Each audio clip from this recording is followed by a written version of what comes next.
Welcome aboard, and thanks for flying with Bristow, the longest-serving helicopter provider in the industry. With more than 70 years of experience, our first priority is safety. We appreciate your attention while we review and demonstrate the safety features of the A109. For everyone's safety, you are required to follow all crew member instructions and comply with the posted, placarded, and lighted information signs. Federal regulations prohibit smoking, including e-cigarettes, or using smokeless tobacco on board any Bristow aircraft. Hearing protection is required, and all electronic devices need to be placed in airplane mode or turned off prior to departure. Bristow requires the wearing of life vests on all overwater flights. To don a vest, begin by standing, then slip the vest around your shoulders and place your arms through the holes. Next, zip up the vest fully and fasten the buckle on the front. Adjust to fit with the straps located on each side of the vest under your arms. If equipped, attach the leg straps to the buckles and adjust the straps so they are snug but comfortable. Roll up any excess leg strapping and secure it to the attached Velcro straps. If required to inflate your vest, pull down on either of the red beaded handles. Vests may also be inflated by blowing into the tubes located at shoulder level. Life vests vary in color and design. Please check with a crew member if you have any questions. Warning: do not inflate your vest while inside of the aircraft. After check-in is complete, a crew member, ground handler, or helicopter landing officer will assist as you board the helicopter. Always approach the aircraft from the side, remaining in clear view of the pilots and maintaining a safe distance away from the tail rotor. Watch for a crew member's hand signals and follow their instructions before entering or exiting the rotor system. Also, be aware of the main and tail rotor clearances while walking up helideck stairs or when approaching and departing the aircraft on the uphill side of sloping terrain. Prior to boarding the aircraft, luggage and cargo is placed in the rear cargo compartment. Items greater than 3 feet in length must be carried level with the ground to avoid contact with the main rotor blades. To access the cargo compartment, depress the upper and lower latches. Place items neatly inside. Cover them with the cargo net and clip the net to the floor rings. Once the items and the net are secure, close and relatch the baggage door. For safety reasons, the cargo door must be verified, closed, and secured prior to flight. Be advised that the surrounding area near the cargo compartment may be very warm due to its close proximity to the engine exhaust. Generally, there are no assigned seats on this aircraft, but the pilot may ask you to sit in a specific seat. You will board the aircraft through the main cabin door. To open, pull back on the handle and slide the door gently to the rear until it is fully open. If seated in the cockpit section, open the door by pulling the handle outward. Be sure to maintain control of this door, especially during high wind conditions, and avoid interfering with the flight controls or aircraft avionics while seated. Regardless of your seat location, do not place items underneath the seats and take care not to lean or rest your head against the cabin windows, as that may cause them to pop out.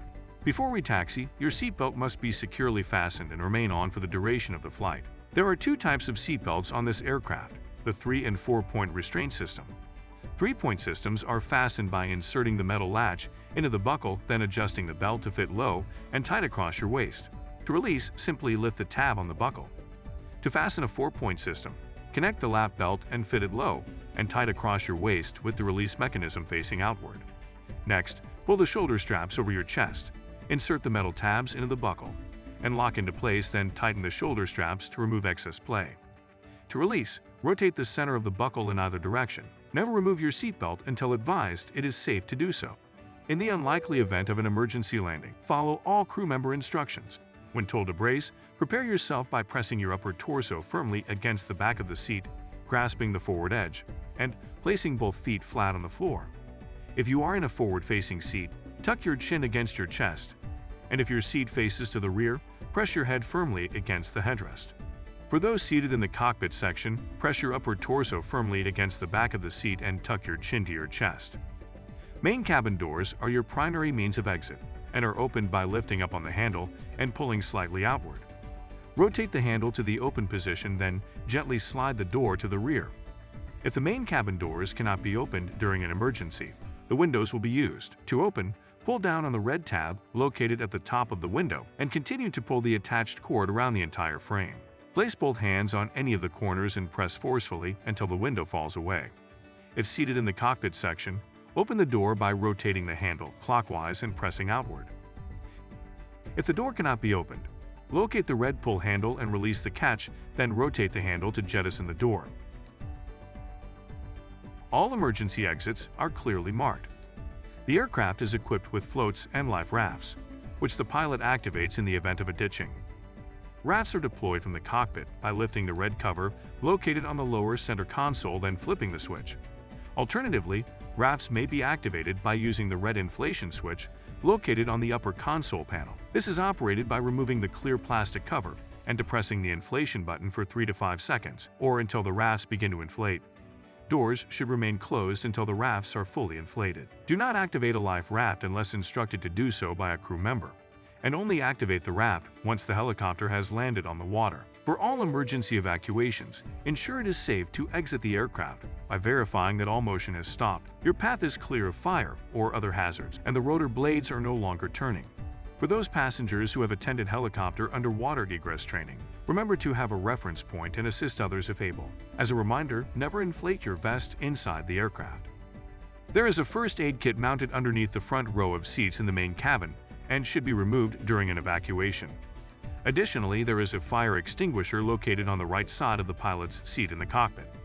To operate the extinguisher, remove it from its mount and remember the acronym PASS. Pull the pin in the nozzle low, then squeeze the handle to release the agent and sweep in a side-to-side motion at the base of the fire.